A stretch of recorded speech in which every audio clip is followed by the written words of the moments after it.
انسان سے گناہ ہو جانے کے بعد نقصانات سے بچنے کے لیے انسان کو کیا کرنا چاہیے؟ اس کا حل کیا ہے؟ اس کا مداوع کیا ہے؟ اس کا علاج کیا ہے؟ اگر گناہ ہو جائے تو اس کا حل یہ ہے کہ وہ توبہ و استغفار کرے، اللہ سے اپنے گناہوں کی بخشش چاہے۔ توبہ و استغفار کا معنی کیا ہوتا ہے؟ توبہ کے معنی ہوتا ہے لوٹنا، پلٹنا۔ اصطلاح میں کہتے ہیں معصیت سے اطاعت کی طرف لوٹ آنا۔ پہلے وہ گناہ کرتا تھا، اب نیکیوں کی طرف لوٹ کر آ جائے، دنیا اور دنیا کی لذتوں کو چھوڑ کر کے اللہ اور اللہ کی رحمت اور مغفرت کی طرف وہ لوٹ کر آ جائے۔ اور استغفار کے معنی ہوتا ہے گناہوں کی بخشش چاہنا۔ استغفروا ربکم انہ کان غفارا، اپنے رب سے اپنے گناہوں کی بخشش چاہو، وہ بڑا بخشنے والا ہے۔ اسلامی بھائیوں، انسان سے گناہ ہو جانا یہ کوئی بڑی بات نہیں ہے۔ ہر انسان خطا کار ہے اور ہر انسان سے گناہ ہوتا ہے۔ کل بنی آدم خطاء وخیر الخطائین التوابون۔ نبی کریم صلی اللہ علیہ وسلم نے ارشاد فرمایا کہ تمام کے تمام اولاد آدم خطا کار ہیں۔ کوئی بھی انسان اس بات کا دعویٰ نہیں کر سکتا کہ مجھ سے غلطیاں نہیں ہوتی یا میں گنہگار نہیں ہوں، مجھ سے گناہ نہیں ہوتا ہے، میں گناہوں سے بری ہوں، ایسا کوئی انسان دعویٰ نہیں کر سکتا۔ ہر انسان سے گناہ ہوتا ہے۔ نبی کریم صلی اللہ علیہ وسلم نے بتلا دیا کہ تمام کے تمام انسان گنہگار ہیں، تو گناہ ہو جانا یہ کوئی بڑی بات نہیں ہے۔ لیکن گناہ ہو جانے کے بعد اللہ رب ذوالجلال والاکرام سے توبہ و استغفار کرنا چاہیے۔ لیکن انسان سے جب گناہ ہو جاتا ہے تو وہ بڑا مایوس ہو جاتا ہے کہ اب کیا ہوگا۔ مایوسی کے الفاظ اپنی زبان سے نکالتا ہے انسان، میں تو بڑا گنہگار ہوں، ایسا لفظ کہتا ہے گویا کہ اس لفظ سے بالکل مایوسی اور نا امیدی ٹپکتی ہے اسے۔ میں بڑا گنہگار ہوں، میں کیا کر سکتا ہوں؟ ہر انسان کہتا ہے۔ ٹھیک ہے، گنہگار آپ ہیں، ہر انسان گنہگار ہے، لیکن مایوس نہیں ہونا چاہیے۔ مایوسی کے الفاظ زبان سے نہیں نکالنا چاہیے۔ کیا آپ توبہ استغفار نہیں کر سکتے؟ توبہ استغفار سے آپ اللہ رب ذوالجلال والاکرام کے نزدیک باعزت بندہ بن سکتے ہیں، معزز اور مکرم بندہ بن سکتے ہیں۔ مایوس ہونے کی ضرورت نہیں ہے۔ اللہ رب ذوالجلال والاکرام خود اپنے پیارے نبی جناب محمد رسول اللہ صلی اللہ علیہ وسلم کی زبان مبارک سے اعلان کروا رہا ہے، قل یا عبادی الذین اسرفوا علی انفسہم لا تقنطوا من رحمت اللہ ان اللہ یغفر الذنوب جميعا انہ هو الغفور الرحیم۔ اے نبی صلی اللہ علیہ وسلم، آپ لوگوں سے اعلان کر دیجئے، میرے ان بندوں سے آپ کہہ دیجئے جنہوں نے اپنی جانوں پر زیادتی کی ہے، گناہوں کا ارتکاب کر کے ظلم کر بیٹھے ہیں، کہ اللہ کی رحمت سے مایوس اور نا امید ہونے کی ضرورت نہیں ہے۔ ان اللہ یغفر الذنوب جميعا، اللہ رب ذوالجلال والاکرام تمام کے تمام گناہوں کو بخش دیتا ہے، اور وہی بخشنے والا اور رحم کرنے والا ہے۔ اللہ کے سوا کوئی بخش نہیں سکتا۔ ابلیس نے جب قسم کھا کر کے کہا وعزتک یا رب، تیری عزت کی قسم ہے پروردگار، میں تیرے بندوں کو گمراہ کروں گا جب تک ان کے جسموں میں جان باقی رہے گی، آخری دم تک میں تیرے بندوں کو گمراہ کرتا رہوں گا۔ تو رب ذوالجلال والاکرام نے کیا فرمایا؟ وعزتی وجلالی لا ازال اغفر لهم استغفرونی، میری عزت و جلال کی قسم، میں بھی انہیں معاف کرتا رہوں گا جب تک وہ معافی طلب کرتے رہیں گے مجھ سے۔ اس حدیث سے کیا پتہ چلتا ہے کہ اگر بندے سے بار بار گناہ ہو جائے تو بار بار اللہ سے توبہ و استغفار کرتے رہنا چاہیے۔ اللہ رب ذوالجلال والاکرام کہہ رہا ہے کہ میں بار بار اسے معاف کرتا رہوں گا، جب تک وہ مجھ سے معافی مانگتا رہے گا میں اسے معاف کرتا رہوں گا۔ لیکن سوال یہ پیدا ہوتا ہے کہ انسان معافی کب مانگتا ہے؟ جب اسے اپنے گناہوں کا احساس ہو جائے۔ احساس بہت بڑی چیز ہے۔ احساس ہو جائے انسان کو تو وہ معافی مانگ لیتا ہے، توبہ و استغفار کر لیتا ہے، لیکن جسے احساس نہ ہو وہ کبھی بھی معافی نہیں مانگتا۔ حضرت عبداللہ ابن مسعود رضی اللہ تعالیٰ عنہ بیان فرماتے ہیں ان المؤمن یرا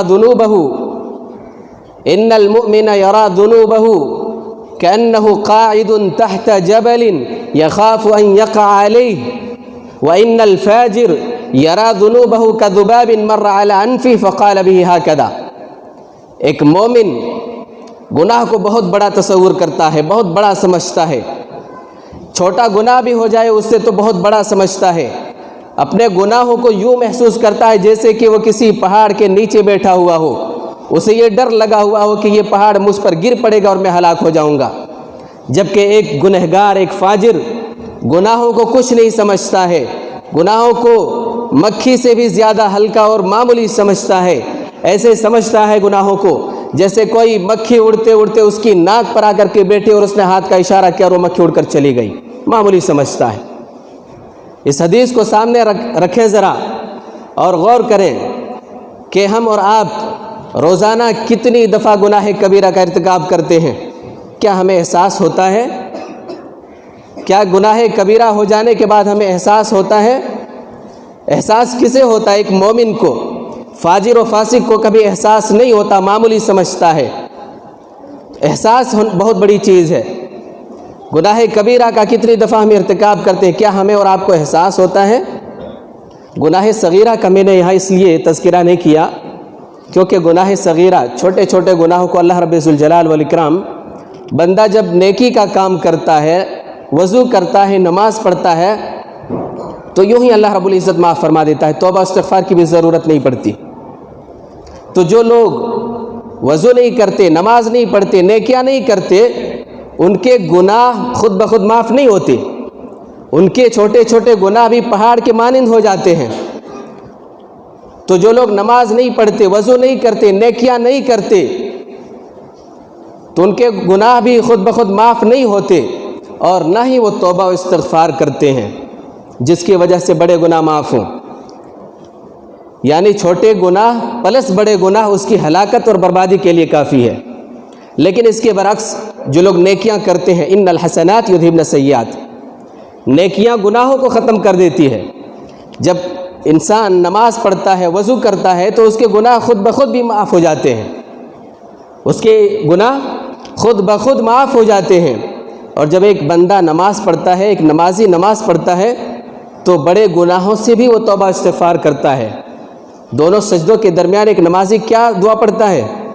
رب اغفر لی، رب اغفر لی، میرے پروردگار میرے گناہوں کو بخش دے۔ چھوٹے گناہوں سے یا بڑے گناہوں سے؟ بڑے گناہوں سے بھی، چھوٹے گناہوں سے بھی۔ چند ایک گناہوں سے معافی مانگتا ہے یا سارے گناہوں سے معافی مانگتا ہے؟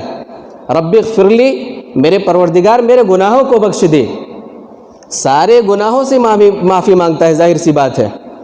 پھر تحیات میں ایک بندہ دعا کرتا ہے، اللہم انی ظلمت نفسی ظلما کثیرا ولا یغفر الذنوب الا انت فاغفر لی مغفرۃ من عندک وارحمنی انک انت الغفور الرحیم۔ کتنی بہترین دعا ہے، پروردگار میں نے اپنی جان پر ظلم کر لیا ہے، بہت سارا میں نے گناہ کر لیا ہے، پروردگار تو معاف فرما دے، تیرے سوا کوئی بھی گناہ کو معاف نہیں کر سکتا، اپنی طرف سے تو مجھے میرے گناہوں کو معاف فرما دے، میرے پروردگار تو مجھ پر رحم فرما، تو ہی بخشنے والا اور رحم کرنے والا ہے۔ پھر ایک نمازی جب سلام پھیرتا ہے تو کیا پڑھتا ہے؟ اللہ اکبر، استغفر اللہ استغفر اللہ استغفر اللہ پڑھتا ہے، استغفار کرتا ہے۔ تو ایک نمازی کئی مرتبہ روزانہ استغفار کرتا ہے اپنے گناہوں سے، نیکیاں کرنے کی وجہ سے، وضو کرنے کی وجہ سے، نماز پڑھنے کی وجہ سے اس کے چھوٹے چھوٹے گناہ خود ہی معاف ہو گئے، اور جو بڑے گناہ بچے تھے ان گناہوں سے اس نے معافی مانگ لی، چھوٹے گناہ بڑے گناہ دونوں معاف ہو گئے، اب اس کی کامیابی آخرت میں پکی ہے۔ حدیث میں بھی ہے، نبی کریم صلی اللہ علیہ وسلم نے ارشاد فرمایا، کل قیامت کے دن بندے سے سب سے پہلے نماز کے تعلق سے سوال ہوگا۔ نماز درست نکل گئی، اس کے سارے اعمال درست نکلیں گے، اس کی کامیابی پکی ہے۔ لیکن اگر نماز میں گڑبڑی نکل گئی، پوری زندگی وہ نماز چھوڑتا رہا، تو اس کی ناکامی پکی ہے۔ نہ اس نے نماز پڑھی، وضو کی، نہ نیکیاں کی جس کی وجہ سے چھوٹے گناہ خود معاف ہوتے، نہ اس نے بڑے گناہوں سے توبہ و استغفار کی جس کی وجہ سے بڑے گناہ معاف ہوتے، بلکہ اس کی ہلاکت اور بربادی پکی ہے، اس کا ٹھکانہ جہنم ہے۔ جہنم میں جانے کے بعد وہ اس بات کا اعتراف کرے گا لم نک من المصلین، ہم نماز نہیں پڑھتے تھے، اس لیے آج ہم جہنم میں آ گئے۔ میرے اسلامی بھائیوں، گناہ ہو جائے تو گناہوں سے توبہ استغفار کرنا چاہیے۔ بندہ کب گناہوں سے توبہ استغفار کرتا ہے؟ جب اسے احساس ہو جائے۔ احساس بہت بڑی چیز ہے۔ آج ہمیں احساس نہیں ہوتا، ہم کیا روزانہ 10 مرتبہ جھوٹ نہیں بولتے؟ کیا گناہ کبیرہ نہیں ہے؟ کیا لوگوں کی غیبت اور چغلیاں نہیں کرتے؟ کیا گناہ کبیرہ نہیں ہے؟ کیا پڑوسیوں کے اوپر ظلم و زیادتی نہیں کرتے؟ ان کے ساتھ بدسلوکی نہیں کرتے؟ کیا گناہ کبیرہ نہیں ہے؟ کیا لوگوں سے وعدہ کر کے وعدہ خلافی نہیں کرتے؟ کیا گناہ کبیرہ نہیں ہے؟ کیا روزانہ ہم 5 دفعہ نماز نہیں چھوڑتے؟ کیا گناہ کبیرہ نہیں ہے؟ جتنے بڑے بڑے گناہوں کا تذکرہ میں نے کیا، ان تمام بڑے گناہوں سے بڑا گناہ نماز کا چھوڑنا ہے۔ کیا احساس ہوتا ہے ہمیں؟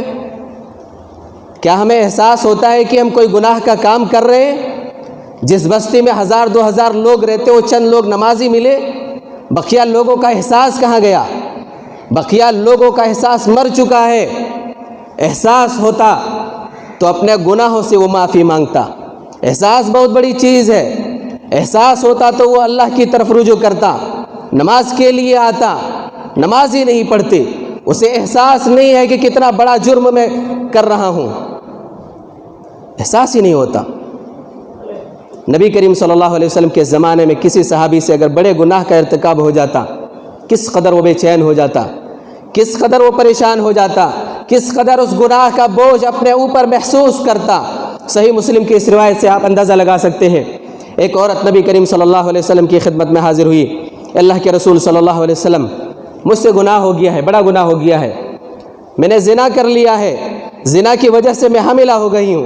اللہ کے رسول صلی اللہ علیہ وسلم، مجھے اس گناہ سے پاک صاف کر دیجئے، اس گناہ کا بوجھ، مجھے شدت سے بوجھ محسوس کر رہی ہوں، اللہ کے رسول صلی اللہ علیہ وسلم مجھے پاک و صاف کر دیجئے۔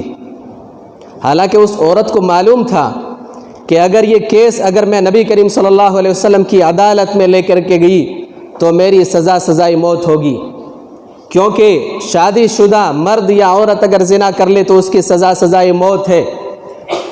میدان میں اس کو لے جا کر کے گڈھا کھود کر کے آدھا جسم اس کو گاڑ کر کے سارے لوگوں کے سامنے اسے پتھروں سے مار کر کے رجم کر دیا جائے، اس کی جان لے لی جائے، سارے لوگوں کے سامنے، سارے لوگ دیکھیں اور عبرت حاصل کریں کہ اگر میں نے یہ گناہ کیا تو مجھے بھی یہ سزا ملنے والی ہے۔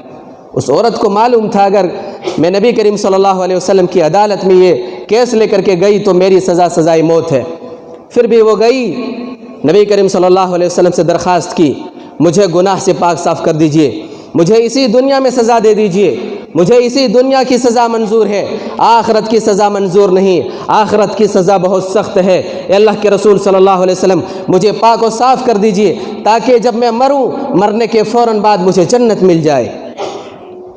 گناہ کا احساس دیکھیں۔ نبی کریم صلی اللہ علیہ وسلم نے فرمایا، اس کے گھر والوں کو حکم دیا کہ اسے لے جاؤ، اس کے ساتھ اچھا سلوک کرو، جب بچہ جن دے تو واپس میرے پاس لے کر کے آنا۔ عورت چلی گئی۔ چند مہینے بعد جب بچہ پیدا ہو گیا، اس بچے کو اپنے گود میں لے کر کے آئی، اللہ کے رسول صلی اللہ علیہ وسلم، بچہ پیدا ہو گیا ہے، اب تو مجھے پاک و صاف کر دیجئے۔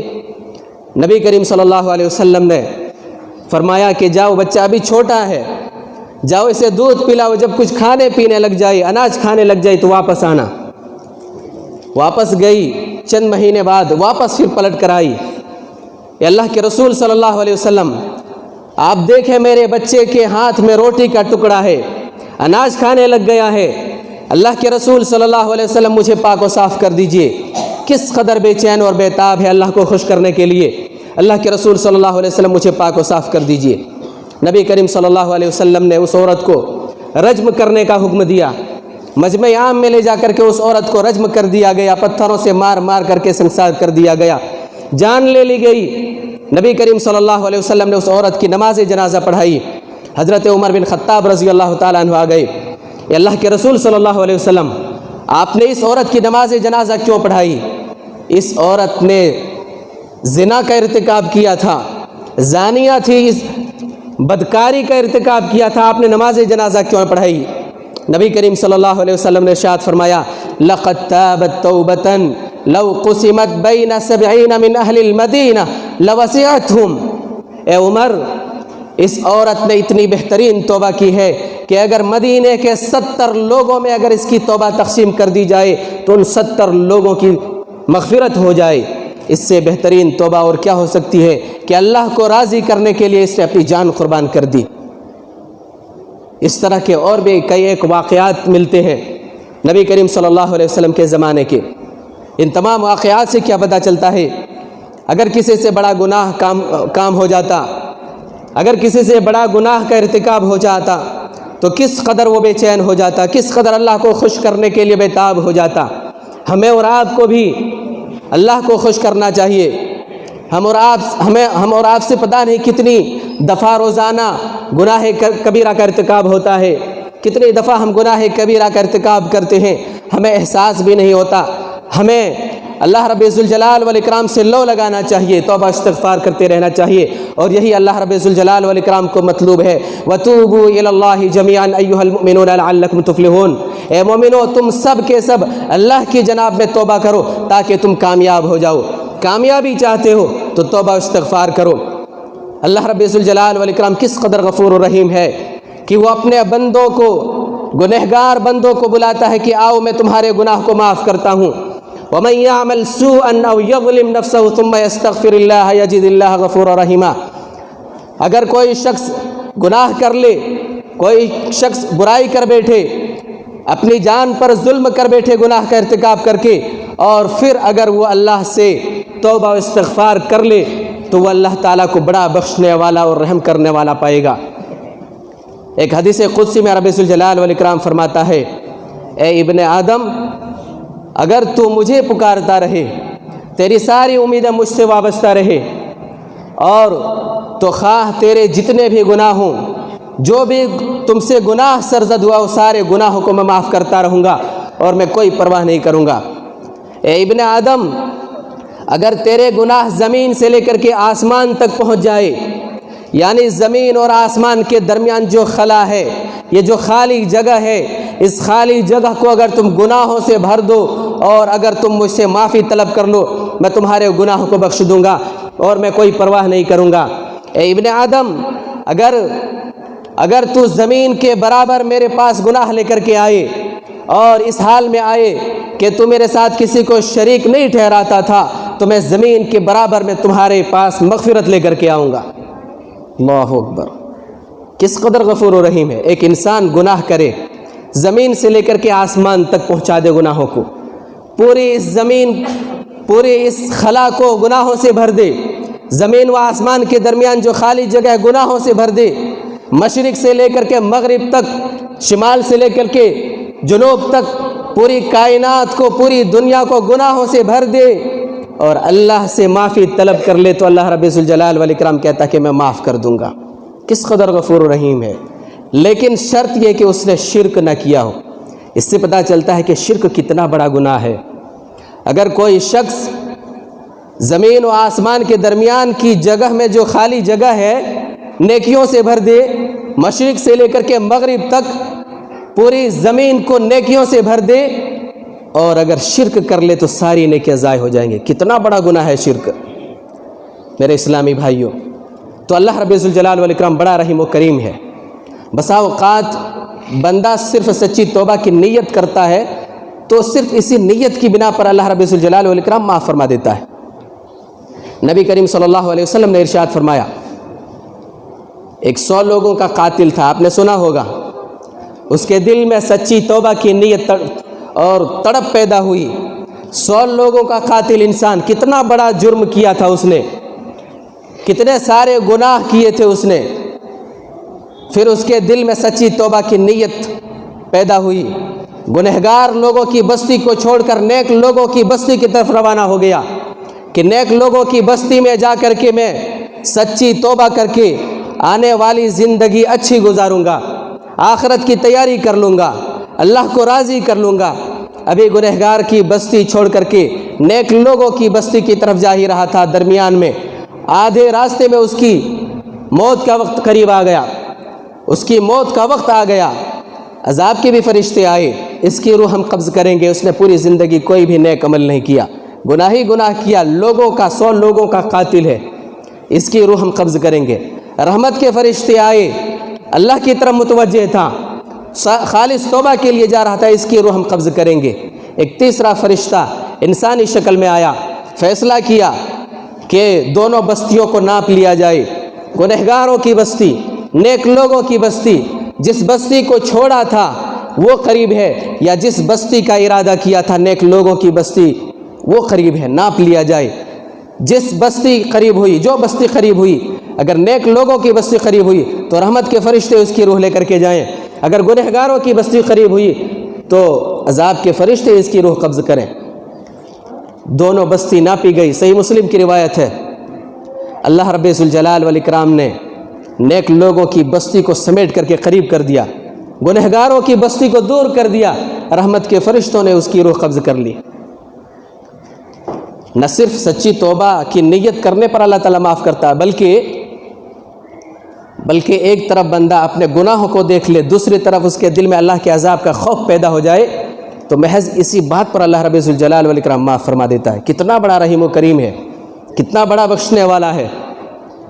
صحیح بخاری کی روایت ہے، نبی کریم صلی اللہ علیہ وسلم نے ارشاد فرمایا، ایک انسان پوری زندگی گناہوں میں گزاری، پوری زندگی ایک بھی نیک کام نہیں کیا، ایک بھی خیر کا کام نہیں کیا، جب مرنے کا وقت قریب آیا اپنے بیٹوں کو حکم دیا کہ میری لاش جلا کر کے راکھ، آدھی راکھ سمندر میں پھینک دینا، آدھی راکھ خشکی میں اڑا دینا، اگر اللہ رب ذوالجلال والاکرام کو قدرت ہوئی تو اللہ کی قسم مجھے اس قدر سزا دے گا، وہ اس طرح سے سزا دے گا کہ کبھی بھی کسی کو اس نے اس طرح سزا نہیں دی ہوگی۔ اللہ رب ذوالجلال والاکرام تو قادر ہے، ان اللہ علی کل شیء قدیر، ہر چیز پر قدرت رکھتا ہے۔ خشکی کو بھی حکم دیا، سمندر کو بھی حکم دیا ہے اس کی راکھ اکٹھی کریں۔ اللہ رب ذوالجلال والاکرام نے اسے اکٹھی کر کے زندہ کر کے اس سے پوچھا کہ تم نے ایسا کیوں کیا، ایسا حکم کیوں دیا؟ اس بندے نے کہا پروردگار میں نے تیرے ڈر کی وجہ سے ایسا کیا، اور تو اچھی طرح سے جانتا ہے، تو عالم الغیب ہے۔ اللہ رب ذوالجلال والاکرام نے اسے معاف فرما دی، معاف فرما دی۔ اللہ اکبر، کس قدر غفور و رحیم ہے اللہ رب ذوالجلال والاکرام نے۔ ایسے بندے کی مغفرت فرما دی جس نے پوری زندگی ایک بھی خیر کا کام نہیں کیا، پوری زندگی گناہوں میں گزار دی۔ ہم تو الحمدللہ گناہوں سے بچتے بھی ہیں، نیک عمل بھی کرتے ہیں۔ اللہ رب ذوالجلال والاکرام کیا ہمارے گناہوں کو معاف نہیں فرمائے گا؟ کیا ہمیں اللہ رب ذوالجلال والاکرام کی رحمت اور مغفرت سے ہمیں نا امید ہونا چاہیے؟ نہیں، اللہ رب ذوالجلال والاکرام ہمارے گناہوں کو معاف فرمائے گا، لیکن شرط ہے، ہماری توبہ کی قبولیت کے لیے کچھ شرائط ہے، ان شرائط کا پایا جانا ضروری ہے۔ پہلی شرط یہ ہے کہ خالص دل سے توبہ کرے، دوسری شرط یہ ہے کہ احساس شرمندگی ہو، شرمندگی کا احساس ہو، پروردگار میں نے گناہ کر لیا، میں بڑا شرمندہ ہوں، تو مجھے معاف فرما دے۔ تیسری شرط کیا ہے؟ ہمیشہ کے لیے اس گناہ کو چھوڑ دے، پروردگار مجھ سے گناہ ہو گیا تو مجھے معاف فرما دے۔ چوتھی شرط کیا ہے؟ چوتھی شرط یہ ہے کہ حقوق العباد سے اگر اس گناہ کا تعلق ہے، اس گناہ کا تعلق اگر حقوق العباد سے ہے تو اس گناہ سے پہلے اس بندے سے معاف کرا لے، یا اس بندے کے حقوق کو ادا کر دے۔ اور پانچویں شرط یہ ہے کہ توبہ کا دروازہ بند ہونے سے پہلے وہ توبہ کر لے۔ توبہ کا دروازہ بند کب ہوتا ہے؟ جب موت کا فرشتہ آ جاتا ہے، جب موت کو انسان دیکھتا ہے تو توبہ کرنے لگتا ہے۔ فرعون جب ڈوبنے لگا تو کیا کہا؟ میں اللہ رب العالمین پر ایمان لاتا ہوں، رب موسیٰ و ہارون، موسیٰ اور ہارون کے رب پر ایمان لاتا ہوں۔ اس وقت اس کا ایمان لانا کام آیا؟ نہیں آیا۔ تو یہ چند شرائط ہیں، ان شرائط کو اگر سامنے رکھ لے انسان تو پھر اس کی توبہ قبول ہو جاتی ہے۔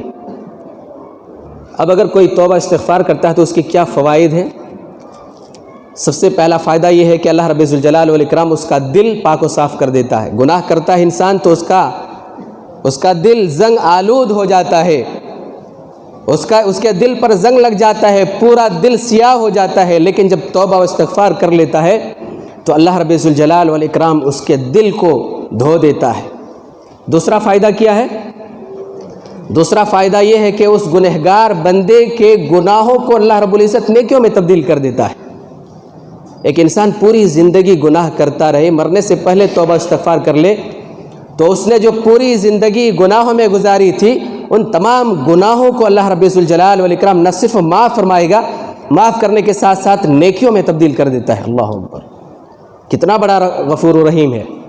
آج کل کے زمانے میں سب کے پاس موبائل ہے، اسمارٹ فون ہے، آج کل ایسے اپلیکیشن آئے ہیں کہ اگر کوئی تحریر انگریزی زبان میں ہو، اسے سمجھ میں نہیں آ رہی ہو، تو اس تحریر کو اردو زبان یا جس لینگویج میں وہ چاہے کنورٹ کر سکتا ہے ایک کلک میں۔ ایک کلک کرے، وہ انگریزی زبان کی جو تحریر ہے وہ پیراگراف فوراً کنورٹ ہو جاتا ہے اردو زبان میں، یا جس زبان میں وہ چاہے کنورٹ ہو جاتا ہے۔ ایسا سسٹم ہے، تو ایسا سسٹم اللہ رب الجلال والاکرام نے بھی رکھا ہے۔ پوری زندگی کوئی انسان گناہ کرتا رہے اور اللہ تعالیٰ سے توبہ استغفار کر لے، تو نہ صرف یہ کہ اللہ رب الجلال والاکرام اس کے گناہوں کو معاف فرماتا ہے، بلکہ اس کے گناہوں کو نیکیوں میں کنورٹ کر دیتا ہے۔ کتنا بڑا رحمان و رحیم ہے، کتنا بڑا کریم ہے۔ الا من تاب وآمن وعمل عملا صالحا فاولئک یبدل اللہ سیئاتہم حسنات وکان اللہ غفورا رحیما۔ وقت ہو چکا ہے، اس لیے مختصراً میں بیان کر رہا ہوں۔ اور تیسرا فائدہ یہ ہے کہ اللہ تعالیٰ کا وہ بڑا محبوب بندہ بن جاتا ہے، پسندیدہ بندہ بن جاتا ہے۔ ان اللہ یحب التوابین، بہت زیادہ توبہ کرنے والے بہت زیادہ توبہ کرنے والا بندہ اللہ تعالیٰ کو بے حد محبوب ہے۔ چوتھا فائدہ کیا ہے؟ اللہ تعالیٰ اس کے گناہوں کو معاف فرما دیتا ہے۔ پانچواں گناہ کیا ہے؟ خوب بارش نازل فرماتا ہے۔ چھٹا فائدہ کیا ہے؟ اللہ رب الجلال والاکرام مال میں خوب ترقی دے دیتا ہے۔ ساتواں فائدہ کیا ہے؟ وَيُمْدِدْكُمْ بِأَمْوَالٍ وَبَنِينَ، اولاد سے نواز دیتا ہے۔ یہ ساتواں فائدہ ہوا۔ آٹھواں فائدہ وَيَجْعَلْ لَكُمْ جَنَّاتٍ، اللہ رب الجلال والاکرام باغات سے نواز دیتا ہے۔ وَيَجْعَلْ لَكُمْ جَنَّاتٍ وَيَجْعَلْ لَكُمْ أَنْهَارًا، نواں فائدہ یہ ہے کہ اللہ رب الجلال والاکرام باغات، وہ نہریں جاری کر دیتا ہے، نہریں عطا کر دیتا ہے۔ تو آخر کے یہ 6 فوائد کا تذکرہ اللہ رب الجلال والاکرام نے اس آیت کریمہ میں کیا ہے۔ فَقُلْتُ اسْتَغْفِرُوا رَبَّكُمْ إِنَّهُ كَانَ غَفَّارًا يُرْسِلِ السَّمَاءَ عَلَيْكُمْ مِدْرَارًا وَيُمْدِدْكُمْ بِأَمْوَالٍ وَبَنِينَ وَيَجْعَلْ لَكُمْ جَنَّاتٍ وَيَجْعَلْ لَكُمْ أَنْهَارًا۔ یہ 6 فوائد کا تذکرہ اللہ رب الجلال والاکرام نے اس آیت کریمہ میں کیا ہے۔ سب سے پہلا فائدہ کیا ہے کہ اللہ تعالیٰ معاف فرما دیتا ہے، اور جس بندے کو اللہ تعالیٰ معاف فرما دے اس کی کامیابی پکی ہے۔ دوسرا فائدہ کی یہ ہے کہ خوب بارش نازل فرماتا ہے اللہ رب الجلال والاکرام، کبھی قحط سالی نہیں آتی۔ اور تیسرا فائدہ کیا ہے؟ وہ یمددکم باموال، مال میں خوب ترقی دیتا ہے۔ جو غریب فقیر مسکین ہے استغفار کرے کثرت سے، اللہ تعالیٰ مال سے نواز دیتا ہے، خوب زیادہ مال عطا کر دیتا ہے۔ حضرت امام احمد بن حنبل رحمہ اللہ ایک مرتبہ سفر پر نکلے، رات ہو گئی، ایک بستی میں گئے، عشاء کی نماز پڑھی۔ عشاء کے نماز کے بعد انہوں نے ارادہ کیا کہ اسی مسجد میں آج رات ٹھہر جاتے ہیں، ارادہ کیا، لیکن مسجد کے لوگوں نے، انتظامیہ نے ٹھہرنے کی اجازت نہیں دی، نکال دیا۔ نہیں، آج بھی بہت سارے جگہوں پر ایسا قانون بنایا ہوا ہے کہ کوئی بھی مسافر آئے تو اسے مسجد میں نہیں ٹھہرنے دیا جائے، حالانکہ یہ غلط ہے۔ کوئی بھی مسافر آئے اسے ٹھہرانا چاہیے، مسجد تمام مسلمانوں کا گھر ہے، ایسا نہیں ہونا چاہیے۔ تو مسجد کے انتظامیہ والوں نے انہیں ٹھہرنے کی اجازت نہیں دی۔ امام احمد بن حنبل رحمہ اللہ دنیا کے کونے کونے میں ایک ادنا سے ادنا طالب علم بھی ان کو جانتا ہے، اتنی بڑی شخصیت، اتنے بڑے محدث۔ وہ چاہتے تو اپنا تعارف پیش کر سکتے تھے، میں امام احمد بن حنبل ہوں، آؤ بھگت کرا سکتے تھے، عزت کروا سکتے تھے، نہیں کیا۔ عاجزی، انکسار، ایک عام انسان کی طرح نہیں کیا۔ مسجد کے لوگوں نے ان کو باہر کر دیا، نہیں ٹھہر سکتے۔ مسجد کے دروازے پر ٹھہر گئے کہ چلو مجھے باہر ہی مسجد کے دروازے پر کم سے کم ٹھہرنے کی اجازت دے دیں، میں یہی رات گزار لوں گا۔ کہا کہ نہیں، یہاں بھی ٹھہرنے کی اجازت نہیں، مسجد کے دروازے پر بھی نہیں، یہاں سے ہٹو، جاؤ۔ ایک نان بھائی گزر رہا تھا، اس نے دیکھا، کہا کہ چلو آپ میرے گھر کا مہمان بن جائیں، لے کے گیا نان بھائی۔ وہ نان بھائی مہمان کی ضیافت کا سامان خود ہی کیا، خود آٹا گوندھا، روٹی پکائی، سارا کام خود کیا، اور ساتھ ہی ساتھ اپنی زبان سے کثرت سے استغفار کا ورد کر رہا تھا، استغفر اللہ استغفر اللہ استغفر اللہ پڑھے جا رہا۔ امام احمد بن حنبل رحمہ اللہ نے پوچھا، تم اس قدر کثرت سے استغفار کرو، کچھ فائدہ بھی ملا ہے؟ کہا کہ کثرت سے استغفار کا ہی فائدہ ہے کہ آج میں خوشحال ہوں، ساری خواہشیں میری پوری ہوئی، ساری دعائیں قبول ہوئی، اللہ رب ذوالجلال والاکرام نے ساری نعمتوں سے مجھے نواز رکھا ہے، بڑی خوشحالی ہے میری زندگی میں، کسی بھی چیز کی کمی نہیں ہے، صرف ایک دعا رہ گئی ہے جو قبول نہیں ہوئی ابھی تک۔ پوچھا امام احمد بن حنبل رحمہ اللہ نے کون سی دعا ہے وہ جو اب تک قبول نہیں ہوئی؟ کہا کہ میں امام احمد بن حنبل رحمہ اللہ سے ملاقات کا شرف حاصل کرنا چاہتا ہوں، بڑی دنوں سے یہ خواہش ہو رہی ہے، اللہ سے دعا کرتا ہوں کہ میری دعا قبول کر لے۔ امام احمد بن حنبل رحمہ اللہ نے سنا تو کہا کہ میں ہی امام احمد بن حنبل ہوں، اللہ کی قسم اللہ رب ذوالجلال والاکرام نے نہ صرف تمہاری دعا قبول کی بلکہ مجھے تمہارے دروازے پر کھینچ کر لے آیا۔ تو یہ ایک کثرت سے استغفار کا فائدہ۔ وَيَمْدِدْكُمْ بِأَمْوَالٍ، خوشحالیوں سے نواز دیتا ہے، مال سے نواز دیتا ہے۔ وَيَمْدِدْكُمْ بِأَمْوَالٍ وَبَنِينَ، بے اولادوں کو اولاد سے اللہ رب العزت نواز دیتا ہے۔ اگر کسی کو 2-4 سال ہو جائے شادی کے، اولاد نہ ہو، درگاہوں کا چکر لگانے لگتے ہیں، جبکہ اللہ رب ذوالجلال والاکرام نے حل بتا دیا ہے، کثرت سے استغفار کرو، اللہ تعالیٰ اولاد سے نوازے گا۔ وَيَجْعَلْ لَكُمْ جَنَّاتٍ، باغات سے اللہ رب ذوالجلال والاکرام نواز دے گا۔ ہم اور آپ مارکیٹ جاتے ہیں پھل خریدنے کے لیے، بڑے سے بڑا آدمی بھی اگر جائے پھل خریدنے کے لیے تو بھی بازار کے اور مارکیٹ کے تمام پھلوں کو وہ نہیں خرید سکتا، بڑی مہنگائی ہے۔ بس اوقات انسان واپس چلا آتا ہے کہ بڑی مہنگائی، خرید نہیں سکتا۔ اللہ رب ذوالجلال والاکرام کہہ رہا ہے استغفار کرو، میں باغات ہی سے نواز دوں گا، باغات ہی سے نواز دوں گا۔ وَيَجْعَلْ لَكُمْ جَنَّاتٍ وَيَجْعَلْ لَكُمْ أَنْهَارًا۔ اور چھٹا فائدہ کیا ہے اس آیت کا؟ اس آیت کریمہ میں استغفار کا نہریں جاری کر دے گا، پانی کی قلت نہیں ہوگی۔ تو 3 اور 6 9 فوائد کا تذکرہ آپ نے سنا، اور 10واں فائدہ کیا ہے کہ اللہ رب ذوالجلال والاکرام کے معزز اور مکرم فرشتے اس کے حق میں دعائیں کرتے ہیں۔ فرشتوں کی دعا کبھی بھی رد نہیں جاتی، ہماری اور آپ کی دعا کبھی قبول ہوتی، کبھی رد بھی ہو جاتی ہے، فرشتوں کی دعائیں کبھی بھی رد نہیں ہوتی۔ کتنا بڑا خوش نصیب ہوگا وہ بندہ جس کے بارے میں اللہ کے معزز اور مکرم فرشتے اس کے لیے دعا کرتے ہیں۔ تو یہ 10واں فائدہ۔ اور 11واں فائدہ کیا ہے؟ اللہ رب ذوالجلال والاکرام اس کے گناہوں پر پردہ ڈال دیتا ہے، اسے ذلت و رسوائی سے بچا لیتا ہے۔ بنی اسرائیل کے زمانے میں زبردست قحط سالی پڑی، مدتوں سے بارش نہیں ہو رہی تھی، لوگ موسیٰ علیہ السلام کے پاس گئے کہ بارش نہیں ہو رہی ہے، آپ اللہ سے دعا کریں۔ موسیٰ علیہ السلام نے اپنی قوم کے لوگوں کو لیا، بستی سے باہر گئے، 70,000 سے زائد لوگوں کو ساتھ لیا اور بستی سے باہر چلے گئے، بڑی عاجزی اور انکساری کے ساتھ دعا کرنے لگے، پروردگار چھوٹے چھوٹے معصوم بچے ہیں، بے زبان جانور، یہ بیمار، تیری رحمت کے سبھی امیدوار ہیں پروردگار، تو ان پر ترس کھا کر کے بارش نازل فرما دے۔ لیکن دور دور تک کہیں بادلوں کا آتا پتہ نہیں تھا، سورج کی تپش میں تیزی آ گئی، موسیٰ علیہ السلام کو تعجب ہوا، اللہ سے عرض کی پروردگار دعا قبول نہ ہونے کی وجہ بتا دے۔ رب ذوالجلال والاکرام نے وحی نازل فرمائی، تمہارے درمیان ایک ایسا بندہ ہے جو 40 سال سے میری نافرمانی کر رہا ہے، 40 سال سے وہ میری نافرمانی کر رہا ہے، گناہوں پر مصر ہے، پہلے اسے اس مجمع سے نکالو، اپنے درمیان سے پہلے اس گنہگار بندے کو نکالو، تبھی بارش ہوگی۔ موسیٰ علیہ السلام نے کہا پروردگار میں کمزور ہوں، میری آواز کمزور ہے، 70,000 سے زائد لوگ ہیں، میری آواز کیسے پہنچے گی؟ کہا کہ آواز لگانا تمہارا کام ہے، آواز پہنچانا میرا کام ہے۔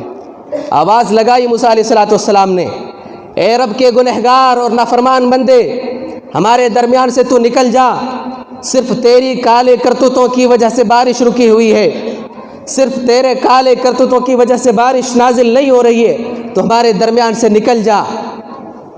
وہ گنہگار بندہ اپنے دائیں بائیں دیکھا، کوئی بھی اپنی جگہ سے نہیں ہلا، کوئی بھی باہر نہیں نکلا، وہ سمجھ گیا کہ وہ گنہگار بندہ میں ہی ہوں، میں ہی مطلوب ہوں۔ وہ سوچنے لگا اگر میں سارے لوگوں کے سامنے سے نکل جاؤں تو ذلت و رسوائی، بڑی شرمندگی ہاتھ آئے گی، اور اگر میں نہ نکلا تو یہ لوگ بارش سے محروم ہو جائیں گے۔